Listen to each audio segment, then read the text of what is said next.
On today's Locked On Jayhawks, Kansas loses at Baylor. They officially have the worst conference winning percentage that Bill Self has had since Oral Roberts. Is this the worst team that Kansas has had in the Bill Self era? You are Locked On Jayhawks, your daily podcast on the Kansas Jayhawks, part of the Locked On Podcast Network, your team every day.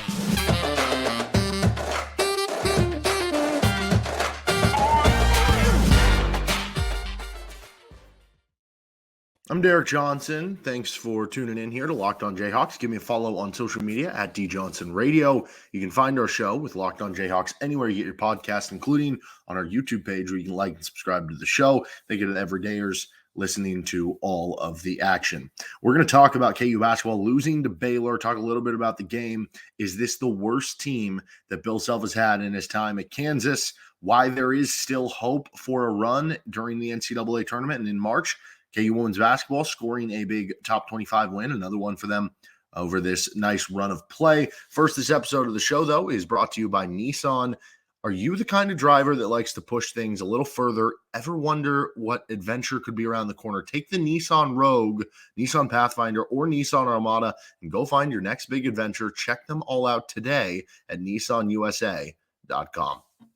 So Kansas loses to Baylor 82-74 on the road in Waco, which drops Kansas to 3-6 on the road, 3-6 on against the spread on the road, and in Big 12 only games 2-6 on the road. Good news is NCAA tournament settings are not true road games; they're neutral site games. Which yes, those are not at home, but KU did a little bit better in the neutral site, right? You beat a good Tennessee team. You beat a pretty good Kentucky team in some of the neutral site actions and everything. You smashed Wichita State, although, that one more of a close home B and everything. But, that's obviously continues to be a problem all year long for KU. It was great news in the game to see Kevin McCullough come back for Kansas, not just because, that means that, okay, he's not out for the year at that point, but it just showed that there was real progress to get him back. It was not great to see, however, Kansas continually dominated in the three-point shooting chart where, Baylor hit 7 of them, which is like more of a pedestrian day for what they do, but you still get a plus 12 there because Kansas only hits 3. It's hard in today's day of age of college basketball to be successful when you're shooting as little threes as Kansas is with what it does in terms of spacing to the offense. KJ Adams really, really struggled in the game, and the rebounding stuff is very much conversation.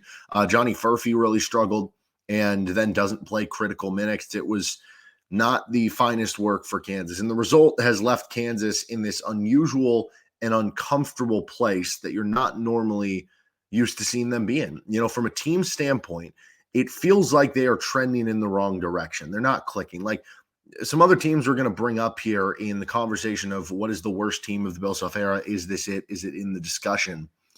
One of the ones I think of that's going to be in the discussion, we'll bring it up, is that 2020 to 2021 team that lost the Big 12. But they were clicking at the end of the season. Like they won like 7 of their last 8 games going into the NCAA tournaments. Even them, they were like headed in the right direction. This one is fading in the wrong direction very quickly. It is kind of a bit similar to the 2004-2005 team that really just faded at the end of the year. I think they're like 20-2 and they finished like 3-5 or something like that. That's kind of how this one feels. It's not getting better. Things are kind of staying the same, which is making it feel worse. Are they not going to even have a double bye in the Big 12 tournament now anymore? I think that is a very, very real possibility because you lose the game to Baylor. Now you're in this cluster of teams. I mean, if you can win both games this week, then I feel like enough will sort itself out that you'll get that double bye. But are you really going to be picking them to win at Houston later this week on Saturday? Probably not, which means there's a real chance they're going to get that extra game in the Big 12 tournament. And I don't know, maybe there's a part of me that says, hey, maybe that's actually for the best because it gives them a chance to earn another win and feel like they're headed in the right direction against a lesser opponent. Maybe they just need a bit more of that pick-me-up here. But then again, if you're going to have to play 3 games in 3 days or 4 games in 4 days, that's not great for a team this thin. So that's kind of a problem. Are they going to threaten to have Bill Self's worst NCAA tournament seed at this point? I think right now most sites have them as a 3 seed. So I don't think that's going to happen, but I guess it's not impossible, right? Like what if they lose both this week and you lose one of your first 2 Big 12 tournament games? Or what if you split this week and lose in the first game that you play in the Big 12 tournament? Could you get a 5 seed? I don't know. Maybe it's not out of the question. And I think above all now, is the question that we're going to get to here. Is this the worst team or in the running for what Bill Self has had in his time at Kansas, which would be wild considering that another team that we're going to bring up here in some of these comparisons is the 2018 to 2019 team. And so two of the teams that you could have this conversation about in Bill Self's time at Kansas, both were preseason AP number one teams. I think there is some similarity that we've talked about a bit between those teams and specifically the final product of that 2018 to 2019 team, the one that finished the season, right? What they were at the beginning of the season when Doak was healthy and, midway through the season when LeGerald Vick hadn't been kicked off the team yet, it was a different version of everything and different than this one. But the final product of that one seems similar to this one. And it was kind of a collection of parts that were, hey, we're really excited. Look at all these transfers coming in that didn't always, hit. So reasons why this one might just be the worst team that Bill Self has had at KU. Here's where this team ranks compared to other Bill Self teams at Kansas. And when you look at overall winning percentage right now, this Kansas team would be fourth to last. The only teams with a worst winning percentage, and again, this could actually get worse, right? If you split this week, it gets worse. If you split next week, it gets worse, right? You split in the NCAA tournament, it gets worse again, right? But right now, the only ones with worse winning percentage, 2021, 2019, and 2014, all three of those lost in the second round. That doesn't bode well for you. The conference winning percentage, this is the worst conference winning percentage. It's clinched that way, that it'll finish that way too, that Bill Self has ever had in his time at Kansas, even if they win both games this week. The Ken Palm adjusted EM, basically their ranking that season. Right now, they're 17th in the nation there. That would be tied third to last only to 2004, which oddly enough was a season that Kansas made the Elite Eight. So, that maybe gets your hopes up a little bit. But also when you think back to that team in 03-04, that was Bill Self's first year. They were making adjustments. They were, changing the system. You had experienced players like Aaron Miles and Keith Langford who had been to Final Fours. And as the season went on, you probably get more comfortable. So that one is a lot easier to point to and be like, yeah, even though they were 17th, there are a lot of reasons why that, could have happened a lot easier. And that you figure once they reach the NCAA tournament, first year of a coach, experienced players, they were going to play better. The other ones are 2021, which they finished 27th. And then right now they're tied with 2019, which finished 17th. For what it's worth on that 2021 team, I mentioned they were hot to end the year. They won 8 of their last 9 games, headed into the NCAA tournament. They were actually number 18 on Ken Palm before the USC game. And they lost by so much, it made them finish 27th, which is the worst finish that Self has had at KU. But when you take into account, because if you remember, Kansas had to forfeit out of the Big 12 tournament that year, and then they had to deal with players trying to come back with, like, I remember Jalen Wilson had COVID, and KU had a couple other players who were dealing with stuff. I think David McCormick was dealing with, like, broken foot or something like that, realistically, I think the way that finished, it skewed it a little bit. If those things don't happen, if those players don't get sick or have the injuries and stuff, I'm not saying Kansas beats USC. I think given how the matchup was going, USC wins that game. They won by so much, it's hard to say the other. Maybe it's a closer game though, right? Or maybe Kansas is able to win another game in the Big 12 tournament if they didn't have to pop out of the Big 12 tournament. Maybe they get a different matchup in the second round. Maybe they make the Sweet 16 because they were trending in the right direction, unlike what this one is. But I do think that becomes one, interesting team because that team obviously had flaws and came back basically with the whole team. Bryce Thompson transfers away. You did add Remy Martin, but that team basically brought the whole team back from a team that was like, yeah, I don't know if there's enough on this team. Like, you just got housed in the second round by USC. Do we really want everybody coming back? And right now you're seeing some of that sentiment about this team that, you could get pretty much everybody back except for Kevin McCullough. And I think the one guy that people want back the most would be Johnny Furphy, and he maybe has the biggest chance to leave early among all the other players. But it is a good reminder, I think, for me, because, there's part of me that thinks that same thing too. Like, I don't know, this might not be a great fit. Like, maybe it would not be good if all of them come back, but maybe that one's a reminder. 2021, there were a lot of problems with that team, and by one metric was the worst team in the Bill Self era, and they brought everyone back and ended up winning the title. So I don't know what to do with that. But anyway, back to this conversation. By Ken Palm adjusted offense efficiency, they are 42nd in the country this year. That is the third worst that Bill Self has had at Kansas. The only ones worse, 2006 and 2021. 06 makes sense. You had a bunch of freshmen in there. And then by KenPom defensive efficiency, if you go by the actual rating, not the national ranking, this would be the third worst, just ahead of 2014 and 2018, which was so explosive on offense, they were able to overcome it. So if you're talking about the thinnest teams too, we want to throw a non-metric thing in there. This is probably the thinnest roster Bill Self's had. I mean, the 2017-18 team wasn't very deep, but you at least had guys coming off the bench. Like Marcus Garrett was coming off the bench, right? You had at the end Silvio De Sousa coming off the bench. Like that's kind of better than what Kansas has now. The 2011-2012 team, right? That one didn't have very much depth off the bench. Justin Wesley, who was like a transfer from Lamar, was playing for you, but I don't know if that's that much different than you playing by Parker Brown. And that one at least had a little bit more trust off the bench and a little bit more production than this one did. So I don't know. I think there's a lot of things you can kind of point to that if we were to get into this discussion, is this the worst team in Bill Self's history at KU? I think it would probably come down to the 2019 team, the 2021 team, and this team. Maybe if you wanted, you could lob that 05 team in there because that team lost in the first round of the NCAA tournament, and they weren't ranked super highly on KenPom, but that team was 20-1 at one point and had a lot of young, talented players on the roster. I wouldn't put that one in there. I think based on the numbers above, this one is not the worst. It's clear to me the 2021 team and the 2019 team were just as bad or worse, though, again, I think if you do take out the injury stuff and some of the sickness stuff that finished out the year for the 2021 team, I would probably go with the 2019 team as the worst one. I think this one's still better than that one. And, to point to the conference record, you could say, well, at least that one had a better conference record than this one did. And that is fair. But I do think the league is deeper and even tougher this year than it was 5 years ago. The schedule is tougher for KU this year than it was 5 years ago. KU wasn't as healthy this year. Still, though, if I'm having to be picky about it, this is one of the bottom three Bill Self teams, though. I mean, that's for sure right now.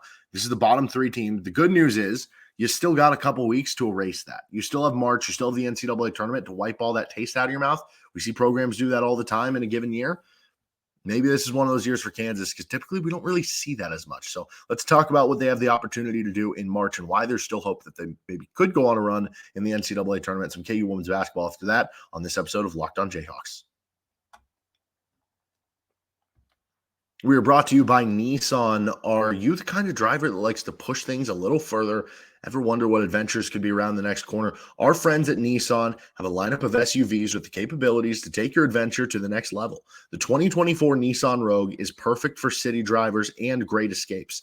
Class exclusive Google built-in is your always updating assistant to call on for almost anything.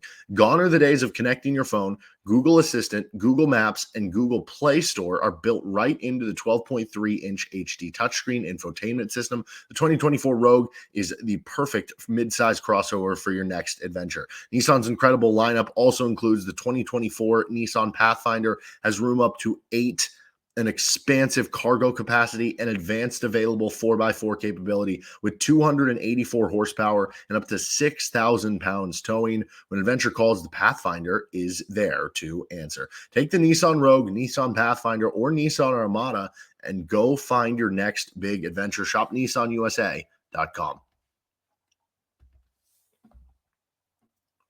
So reasons why this team, even though they so far to this point and through the regular season are probably a bottom three team that Bill Self has had in his time at KU, I think maybe set up a little bit better than some of those teams. Maybe if you were ranking, who's the fourth worst, who's the fifth worst, who's the sixth worst team that they've had in their time there.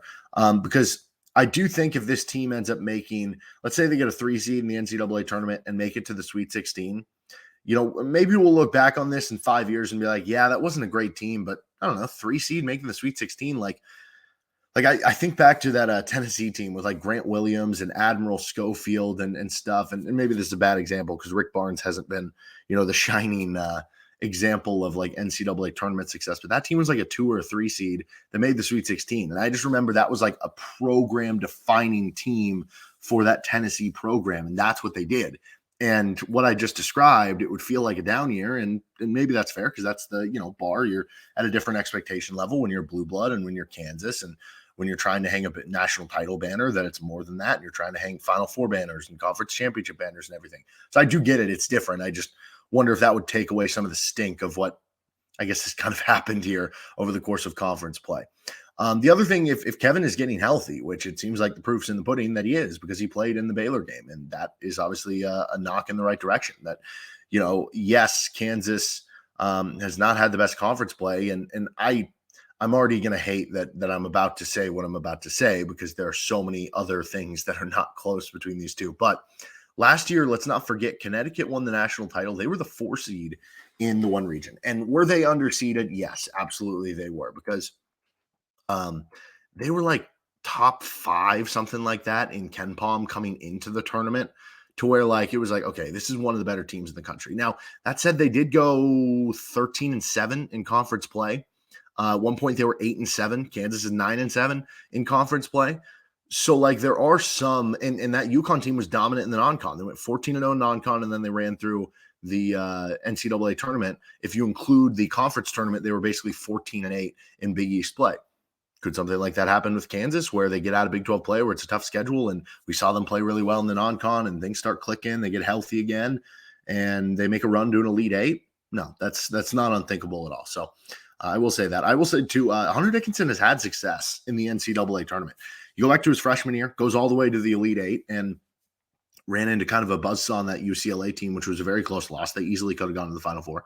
The next year, they get in as like an 11 seed, and weren't expected to do a ton, but he kind of carried them to the Sweet 16, where they eventually lost to the Villanova team that the Kansas beat in the Final Four later on. So he's had some tournament success. He showed up in those big moments, and I think that is important. Also, the lack of depth, it will still matter. I still believe that you don't need to be a deep team, but you do need to have at least a guy or two off the bench you can trust, and maybe that just isn't in the cards for KU, though. You would hope you're a little closer to where you are now with Timberlake and Marco than you were maybe a couple weeks ago. But the lack of depth does matter a bit less in the NCAA tournament. So that's nice. It also feels like KU is kind of due for a second weekend run with a self team that's not that good. I feel like we get a lot of times the Bill Self teams, and this isn't always true, but the best Bill Self regular season teams tend to be the ones that, at least make like the Elite 8 or something, right? Exceptions to the rule, obviously. You think of like the 2010 team, who was unbelievable, loses 2 regular season games, and they lose in the second round of the NCAA tournament. Sure. But you think of all the ones who are on this lower end of the spectrum, where when you're listing the teams that are like, these are the worst teams that we've watched at KU and Bill Self's time at Kansas. Maybe this is a bit of confirmation bias in the sense of, well, the ones that lose early in the tournament, we're going to tend to lump into that category. So maybe it's a chicken and the egg type of thing. But I think back and I'm like, even the entire way through that 2018-2019 season, people were having questions about, how good is this team? Same with that 2020 to 2021 season, right? There was so much turmoil, and you lose the Big 12. And like when those things happen, those teams have lost in the second round. That it has been reflective of your regular season to the postseason. And you look at a lot of other coaches across the country, some of the best coaches in the country. I mean, you think of like Tom Izzo and John Calipari's had some years like this. Like, I think they made the Final Four as like a 4 seed. Rick Pitino, and who's at Louisville, they made the Final Four one year as a 4 seed before they lost to Kentucky in 2012, who beat Kansas in the title game. There have been a lot of other coaches who have had like a year where, yeah, maybe it's not their best regular season team, but they get hot in March. And maybe you would point to that first year with Bill Self when they were 4 seed and made to the Elite 8. Maybe you would point to even just 2 years ago when they won the title and the bracket broke up and open to them. And even though that was 1 seed, and say, okay, that's kind of the same idea though. But I do think it's interesting that happens for a lot of like historic coaches, that usually it's like it's going to balance out, because the tournament is so weird that some years you're going to be a 1 or 2 seed and lose on something crazy in the second round of the Sweet 16. And then you might have another year where it balances out, where maybe you had a team that's not as good and was a 4 seed, but they make it to the Final Four or something like that. And I don't know that we've seen that really, at least of late, with Bill Self. And I don't know, there's no like statistics to back this up. And it's almost like they're due, they're due for something like that to happen. I don't know, just kind of a thought. I will say too, there's some interesting comps from Bart Torvik's website, which you can go on Bart Torvik's website, and for what it's worth, Bart Torvik's website actually likes Kansas a little bit more than KenPom's website. I know some of the formula and metrics is a little bit different in how they do them. It kind of takes into account like if you're in control of the game or like the last couple minutes of the game, if it's a blowout, like it's not going to count those like the net would or like Ken Palm would or anything. But when you look at you can look at similar resumes and similar profiles. So you can see teams that would compare to your team's resume, like who you beat, ranking of wins, power of wins, all that sort of stuff. And some of the other teams that compare for the resume one, 2019 Kansas, which lost in the second round, 2023 Baylor, which lost in the second round. You had 2012 Indiana, which that one made the Sweet 16. 2012 Michigan lost in the first round. 2011 Syracuse lost in the second round. 2017 Baylor in the Sweet 16. The best one on this list, 2014 Michigan State, made the Elite Eight. So, there's a lot of teams that lost in the second round on that one. But what's interesting, if you do the comparison on Bart Torvik's site of efficiency profiles, so this one, finds teams with most similar profiles in terms of adjusted offense efficiency, defensive efficiency, tempo, stuff like that. The closest one to this team was actually 08 Gonzaga, which lost in the first round. That might have been, they lost to Steph Curry, I think, in the first round. But the second closest comp, I found this very interesting, was 2012 Kansas. Obviously went to the national title game. Now, that team had just an innate ability that I don't think you really could describe on some of the metric stuff to grind out games. And there was some level of mental and physical toughness in that team that I don't know that this one has. And that team was so unbelievable, making other teams play bad. We hear Bill Self mention that all the time. Again, I don't know that this team has that, but I do think there are, as much as we have made the comps 2018-19, if this team does go on a deep run in March, I think you can probably point to some comparisons there. You could say, okay, that team played two big men, right? And there were certain matchups, like when they played Missouri, it was tough for them to defend, and they had to sometimes play T-Rob at the 5 in some of those Missouri matchups. Well, this team struggles when they play a pace and space team. And you have a All-American big man in Thomas Robinson. Well, I think T-Rob is better than Hunter Dickinson, but still that's an All-American type big man that you have kind of leading the way there. You have that 2012 team, you have a very thin bench that we kind of talked about, and that's what this one has. So there are some comps that you could have there. Maybe that's the optimistic way of viewing it, but I do still believe that I feel more optimistic. I feel like the ceiling continues to be higher on this team for the tournament than I felt about going like into the 2019 NCAA tournament, even though you can make the argument this one has been just as bad, if not worse, in the regular season. Let's finish up. KU women's basketball scored another top 25 win. First, we are brought to you by FanDuel Sportsbook. Get buckets with your first bet on FanDuel, America's #1 sportsbook. Because right now, new customers get $150 in bonus bets with any winning $5 bet. That's $150 if your bet wins. Bet on all your favorite NBA players and teams with quick bets, live same-game parlays, exclusive props, and more. You can get in on Kansas and the Kansas State game upcoming on Tuesday night. Make your own parlay prop. We'll have a preview of the game coming up on Tuesday, so you can use some of that information and matchups to build whatever you want and get in on MLB action or golf, whatever tickles your fancy. Just visit FanDuel.com/LockedOn and shoot your shot. FanDuel, official sportsbook partner of the NBA and the Locked On Podcast Network. Finishing things up, KU women's basketball continues to be on an absolute roll. Over the weekend, they were able to defeat number 20 Oklahoma 83-74. And now we know they'll be playing this upcoming Friday at 5:30 in the Big 12 tournament.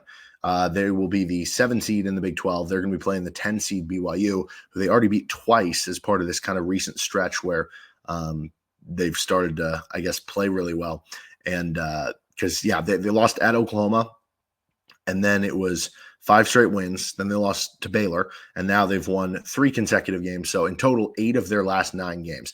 Oklahoma game was great. Tiana Jackson continued to be on a tear, 12 points, 15 rebounds. Holly Kersgieter and Samaya Nichols, though, took over the game. 55 total points from those two players with Nichols and Kersgieter on a combined 18 of 27 shooting. And now they sit at 18-11 on the season and 11-7 in Big 12 play. They're headed to the Big 12 tournament. And I would assume if you beat BYU, you should be in good shape, because then if you beat BYU, you're playing Texas in the second round. And even if you lose the Texas game, that won't be held against you. The one thing you have to avoid is losing this game to BYU, because we saw how costly that was for Kansas last year. So coming into the weekend before the Oklahoma game, Kansas was listed as the last 4 in on ESPN's bracketology. They were listed as first 4 out on her hoop stats, and they were listed as a 10 seed on another site that I was scrolling through, which means you get a quad one win over Oklahoma. That probably bumps you up into being, I wouldn't say safely in the field, but not in the last four in that you should just be in on your own merits. But we saw last year Kansas in their kind of playing game of the Big 12 tournament got upset by TCU. They ended up being one of the teams out and went to the NIT. So avoid that. Beat BYU, take care of business, and I think you'll like where you're feeling for Selection Sunday upcoming. That'll do it for this episode of Locked On Jayhawks. Find our show anywhere you get your podcast. Back tomorrow for a KU K-State preview.